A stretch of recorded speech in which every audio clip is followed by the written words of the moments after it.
stories that has been getting your attention, I know, Rob, is this front-page piece from the Wall Street Journal, which speaks to, well, just who is making policy inside the Obama administration and what's been going on at the New York Fed. Tell us the New York about that. Fed picks directors of different classes. And as a so-called C director, meaning for consumers, the person picked was the former head of Goldman Sachs, Stephen Friedman. So this is the people's voice. The people's voice. Right. That's right. And when the people's voice owned stock in Goldman Sachs and they became a bank holding company in that crisis last fall, Tim Geithner gave him a waiver.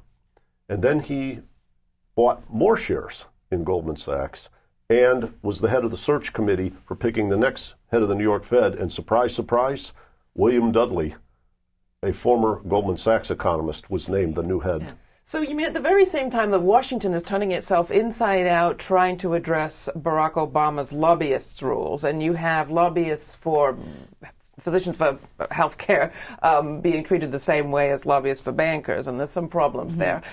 You have this kind of thing going on at the Fed and no one's screaming? Well, Robert Scheer wrote an article today, and I wrote him a little note back on his blog this morning. I said, what we need to put in everybody's water now is a little bit of Francis Piven, Poor People's Movement, a little bit of Howard Zinn, stir it up and make everybody drink it, because if the population doesn't start getting pissed, nothing's going to happen. These guys are going to keep rolling. Absolutely. I mean, look, especially from where the corner of the world that I work in is the labor movement, and I feel like, look, everybody's talking about this is the biggest economic crisis in our lifetime, but we're not acting like it. Right. And Barack Obama gave an open invitation to everyone who got him elected to actually hold him to the agenda, to the promises, to all the things that we so desperately need right now. But we're not acting like it. We're trying to play the inside game, and that's a losing game for us. Well, how deeply does it affect the UAW? How deeply does it affect the national labor movement, the role that the UAW has played in this Chrysler thing?